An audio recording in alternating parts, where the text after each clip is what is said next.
cita-cita, impian kita untuk peserta didik di masa yang akan datang.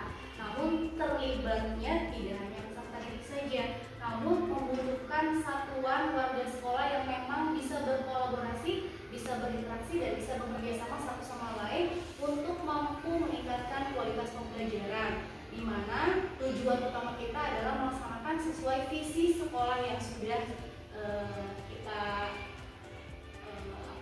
sudah kita capai. Nah, ini adalah cita-cita untuk murid. Tadi sudah saya berikan kertas di mana Bapak dan Ibu sudah saya minta bantuannya untuk kita sama-sama apa sih cita-cita untuk murid kita ke depan.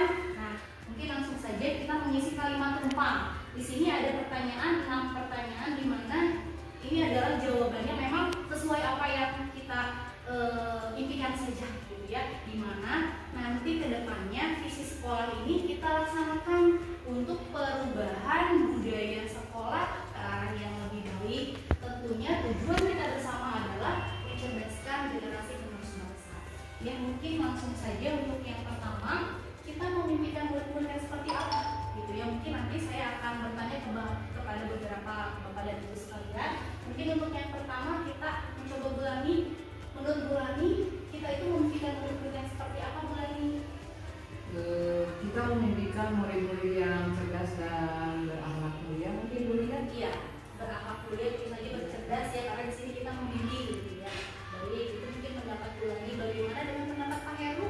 Kalau misalnya untuk murid-murid yang kita impikan itu adalah murid yang jujur dan juga bertanggung jawab. Nah, betul sekali ya, dimana jujur itu yang bertanggung jawab. Memang kita harus bimbing, dimana anak-anak itu harus memiliki karakter tersebut ya, sesuai dengan apa yang dikatakan Bu Lani. Ini cerdas anaknya, kita di sini adalah mencerdaskan, gitu. Dan akhlak mulia tentunya harus diselingi dengan agama yang memang dianggap oleh kita dan murid-murid ya.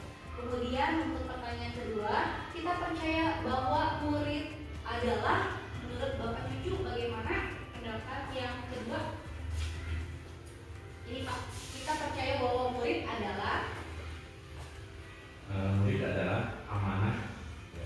Kita diberikan amanah oleh orang tua untuk dibimbing dan dididik oleh kita selaku guru atau pendidik di sekolah. ya, luar biasa sekali ya Pak ya. Jadi kita memang amanah, gitu ya, amanah guru, orang tua kedua mungkin ya Pak Cucu ya, di sekolah. Bagaimana kita harus membimbing murid-murid menjadi memang akhlaknya baik, gitu, pengganti orang tua di rumah. Ya, selanjutnya kita percaya bahwa murid adalah pendapat Bu Haji Neng, bagaimana? Kita murid sebagai titipan, Titipan, dijaga, dididik ke arah yang lebih baik, dan dia bisa berkomunikasi, bergaul dengan temannya, dengan gurunya. Ya, mungkin secara sikap perilaku mungkin Ya, harus sesuai dengan tutur kata agamanya. Kemudian lanjut ke yang pertanyaan ketiga, di sekolah ini kita mengutamakan apa, Bu Tati? Oh, di sekolah kita mau apa? Mungkin bagi saya di sekolah disiplin ya. Anak harus disiplin dulu, kemudian juga harus taat pada aturan. Mungkin itu. Ya, betul ya Bu. Karena apa, kedisiplinan itu kunci utama keberhasilan pembelajaran. Betul kata Bu Tati ya, bahwa di sekolah ini kita mengutamakan kedisiplinan. Kedisiplinan itu tidak hanya diri peserta didik, namun diri guru, warga sekolah, penjaga dan satuan pendidikan. Ya, kemudian mungkin menurut Ibu Lani bagaimana di sekolah kita mengutamakan apa, Ibu Lani?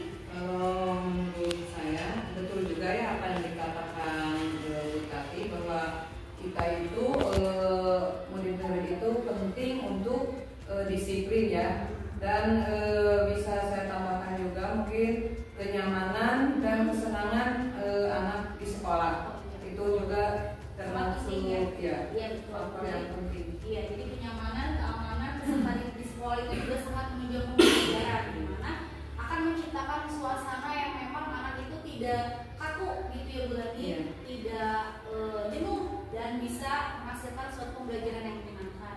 Lalu selanjutnya, murid di sekolah kita sadar betul bahwa, menurut Pak Heru bagaimana pendapatnya? Murid di sekolah setidaknya harus dan tadi bisa disiplin dan juga tentunya bertanggung jawab tetap di poin penting itu yang harus ditekankan. Ya, intinya tanggung jawab mungkin ya, tanggung jawab dalam segala hal. Ya. Baik.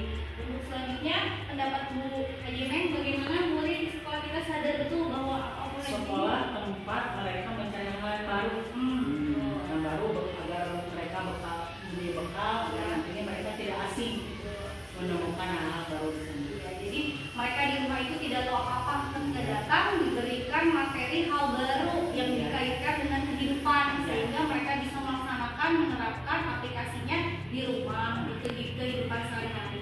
Ya. Terima kasih Bu Haji.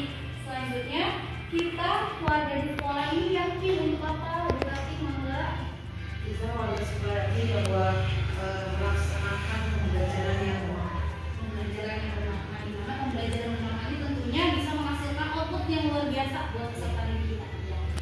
Lanjut mangga, Pak Cucu, bagaimana pendapat Bapak? Kita keluarga di sekolah ini yakin untuk Karena kita adalah warga sekolah, kita harus meyakini kemajuan sekolah itu terletak pada kita semua.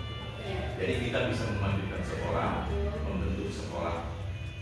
ya, kuncinya guru yang Iya. pendidik ini sangat berperan penting dalam Iya. proses pembelajaran, menciptakan pembelajaran itu menyenangkan, bermakna, dan peserta didik bisa meningkatkan kompetensinya. Ya. Selanjutnya menurut Bu Lani, bagaimana kita warga di sekolah ini yakin untuk Kita warga sekolah ini yakin untuk memajukan sekolah ini ya, dan memajukan prestasi anak lebih meningkat lagi. iya, betul. Jadi memajukan prestasi siswa, memajukan sekolah yang akhirnya nanti ke depannya kita ini bisa mencetak prestasi dan mencetak peserta didik yang memang unggul. Gitu ya. Selanjutnya mungkin yang terakhir, kita dan warga sekolah ini paham bahwa menurut Pak Heru bagaimana pendapatnya? Warga sekolah ini paham bahwa siswa itu harus mengutamakan pendidikan yang berkarakter dan termas. Oh iya, berkarakter, betul sekali ya. Mungkin bisa ditambahkan oleh Bu Haji Neng. Mungkin sama ya, untuk bahwa kita dan warga di sini paham bahwa pendidikan berarti sangat penting dan harus dipertahankan. Betul, pendidikan Itu harus lebih baik. ya, pendidikan berkarakter, ya karakter diri. Jadi kita memang harus menerapkan bagaimana peserta didik itu bisa memiliki karakter apa yang kita harapkan. Selanjutnya mungkin yang terakhir, maka Pak Cucu, bagaimana menurut Bapak kita dan warga sekolah ini paham bahwa Kita selaku warga sekolah itu bukan hanya guru, bukan sekolah, tapi di dalamnya ada orang tua, siswa, segala. Itu bisa mewujudkan cita-citanya akan lebih maju lagi bila kita ada kerjasama menjadi suatu lingkaran yang benar-benar bulat mewujudkan cita-cita kita, yaitu memajukan generasi. ya, betul sekali, luar biasa pendapat Bapak dan Ibu di sini ya, bahwasannya kita memang punya satu tujuan. Satu tujuan mungkin beragam karakter dari kita, tapi tujuannya sama, yaitu memajukan sekolah, memajukan peserta didik yang memang tujuannya tadi betul kata bulannya adalah menciptakan peserta didik yang berprestasi, unggul, dan memajukan sekolah. Nah, itu mungkin.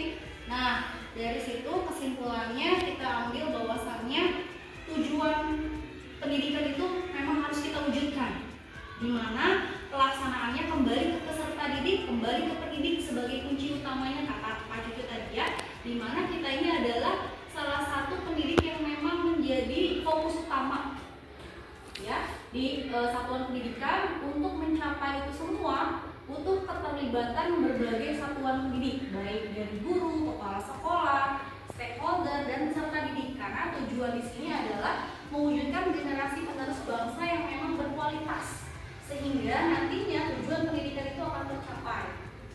Meskipun banyak hambatan, banyak rintangan, tapi tetap tujuannya itu harus kita capai. Nah,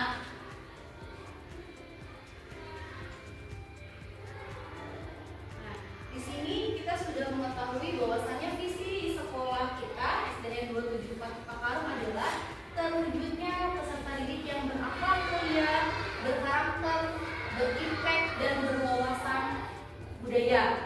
Nah, untuk selanjutnya saya akan bertanya kembali kepada Bapak dan Ibu. Pertanyaan pertama,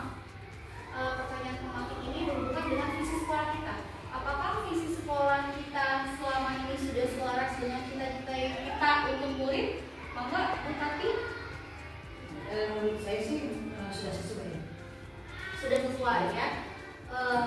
Karena memang kita sudah belajar untuk mencapai tujuan sesuai dengan sesuai dengan visi sekolah kita ya. Mungkin menurut Pak Heru bagaimana pendapatnya untuk nomor pertama? Sudah sesuai, karena tadi di visi sudah disebutkan bahwa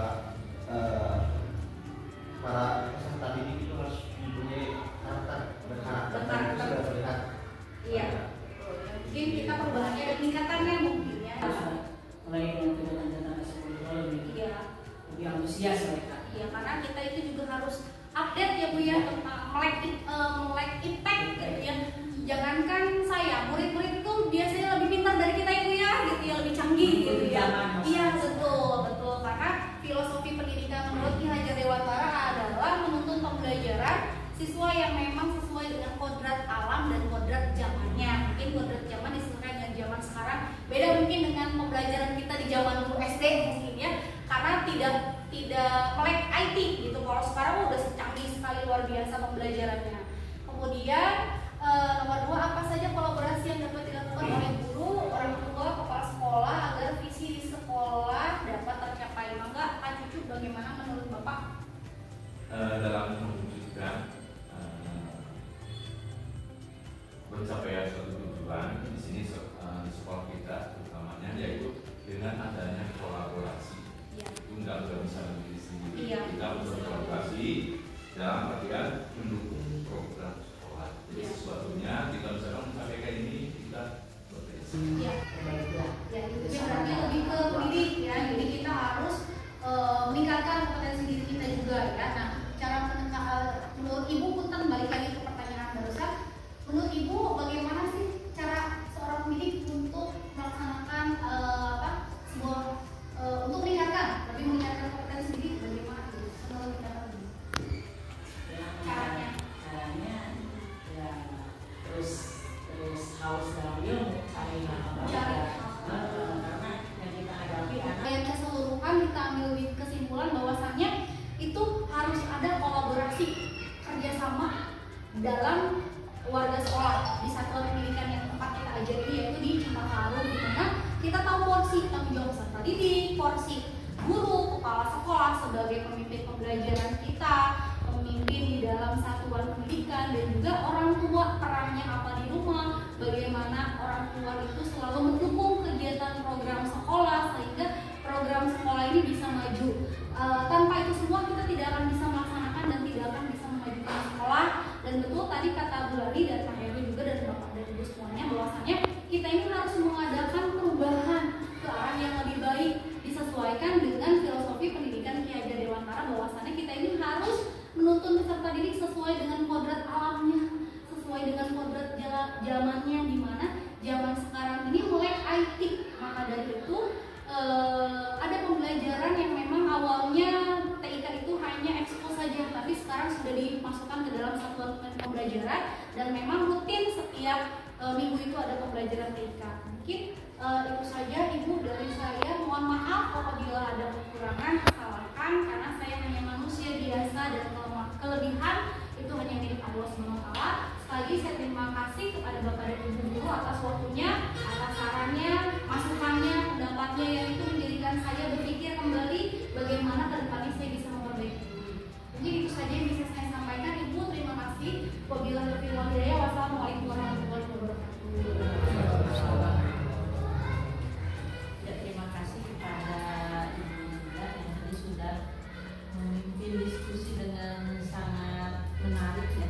Jadi tadi saya juga melihat ternyata ide-ide setiap orang itu bisa memperkaya apa yang tadinya sudah ada, bahkan tadi visi sekolah sudah dibungkus ya, itu sudah sesuai dengan profil belajar Pancasila dan tadi Bapak Ibu sudah memberikan pendapatnya masing-masing. Tadi ada yang ingat tentang berteknologi, kemudian sifat dan jujur, kemudian bahwa siswa itu adalah amanah. Yang namanya amanah berarti harus dilakukan dengan baik ya, seperti itu. Mudah-mudahan Ibu dan Bapak, kegiatan seperti ini bukan hanya dilakukan karena memang kewajiban terjadwal, tetapi ini merupakan miniatur atau contoh yang bisa diterapkan di selanjutnya gitu Ibu dan Bapak lebih baik lagi.